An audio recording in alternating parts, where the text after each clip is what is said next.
Assalamualaikum warahmatullahi wabarakatuh.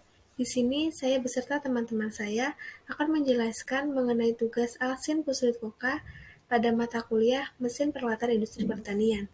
Di mana untuk anggota kelompoknya sendiri ada Yonata Pondiawardani dengan NIM akhir 1024, ada Anissa Ayu Pratiwi dengan NIM akhir 1027, dan saya sendiri Medina Rahmawati dengan NIM akhir 1054.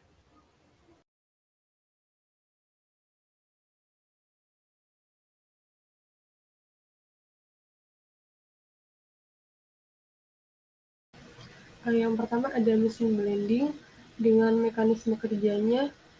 Proses pencampuran dapat dilakukan menggunakan mesin blending selama 15-20 menit pada suhu 40-50 derajat Celcius sehingga diperoleh pasta coklat yang kental dengan kapasitas kerja 10-25 kg atau batch. Satu batch sama dengan 15-20 menit. Yang kedua ada mesin roaster bubuk kakao dengan mekanisme kerjanya. Pada selama proses penyangrai, air akan menguap dari biji, kulit yang menempel di permukaan inti biji terlepas, inti biji menjadi coklat, dan beberapa senyawa menguap. Makin lama waktu sangrai, warna biji kakao akan mendekati coklat tua kehitaman. Penyangrai kakao dikatakan berhasil apabila biji kakao sudah mencapai warna dan aroma tertentu setelah tahap penyangrai. Dengan kapasitas kerja 5 kg atau batch, satu batch sama dengan 15-20 menit.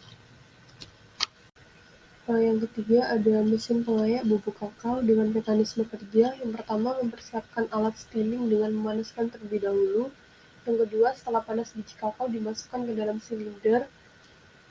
Yang ketiga roasting atau penyangrai dengan suhu maksimal 140 derajat Celcius selama 40 menit.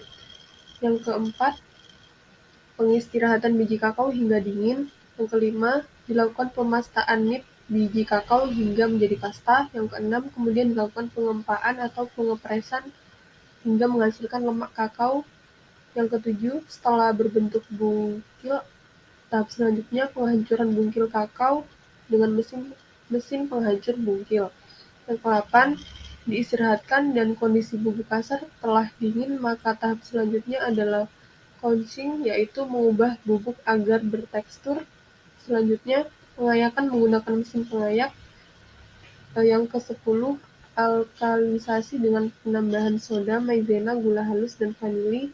Yang ke-11, penyangrai bubuk halus selama 15 menit dengan suhu 120 derajat Celcius dengan kapasitas kerja 25-30 kg bungkil coklat per jam.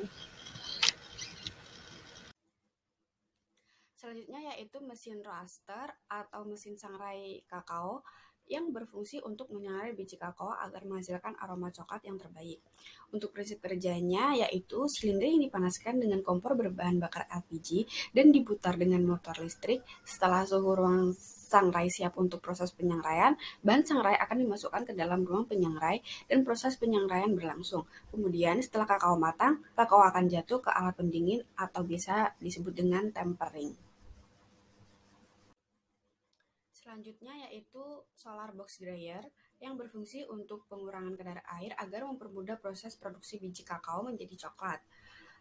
Untuk cara kerja solar box dryer yaitu menyediakan bahan baku berupa buah kakao yang masih segar, kemudian dipecahkan dan dicuci menggunakan air. Setelah itu selanjutnya dilakukan fermentasi dan direndam dan kemudian dicuci. Setelah itu dilakukan proses pengeringan menggunakan metode pengeringan dengan kabinet dryer.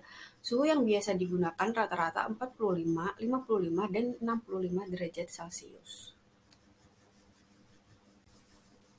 Selanjutnya yaitu mesin grader atau mesin pengayak biji kakao, merupakan mesin pengolah kakao yang berfungsi untuk memilah ukuran biji kakao atau coklat supaya ukuran yang diinginkan tidak tercampur.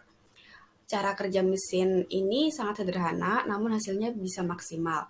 Biji coklat kering dimasukkan ke atas ayakan, kemudian dengan sistem getar, biji coklat atau kakao akan disortasi sesuai ukuran yang dikehendaki. Biji coklat atau kakao akan terpisah sesuai ukuran dan akan keluar melalui saluran output yang ada.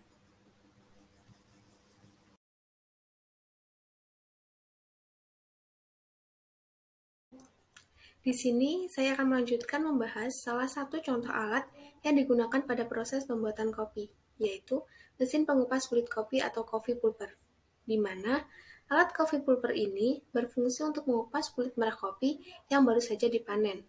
Selain itu, prinsip kerja dari mesin pengupas kulit kopi yaitu mengandalkan putaran pada motor penggerak yang digunakan untuk memutar poros pada rol penggilas. Biji kopi yang masuk ke dalam hopper akan terbawa oleh putaran penggilas dan akan terjadi penjepitan buah kopi antara penggilas dengan besi penahan, di mana setelah itu biji kopi akan terpecah dan kulit kopi akan terpisah dengan sendirinya. Selain itu, terdapat spesifikasi dari alat ini sendiri, yaitu memiliki kapasitas 25 kg dan memiliki estimasi harga sebesar Rp3.550.000. Kemudian ada alat pencuci biji kopi. Pada proses awal setelah biji kopi dipanen, hal pertama yang dilakukan adalah mencuci buah kopi tersebut.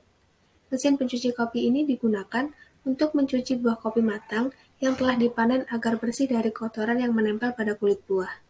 Mesin ini juga dapat digunakan untuk mencuci biji kopi hasil fermentasi. Proses ini dilakukan agar buah kopi dan biji kopi tetap higienis dan terjaga kebersihannya sehingga kualitas tetap maksimal. Mesin pencuci kopi ini sangat dibutuhkan oleh para pengusaha kopi karena memiliki kapasitas hingga 1.000 kg per jam dengan memiliki estimasi harga sebesar Rp23.600.000.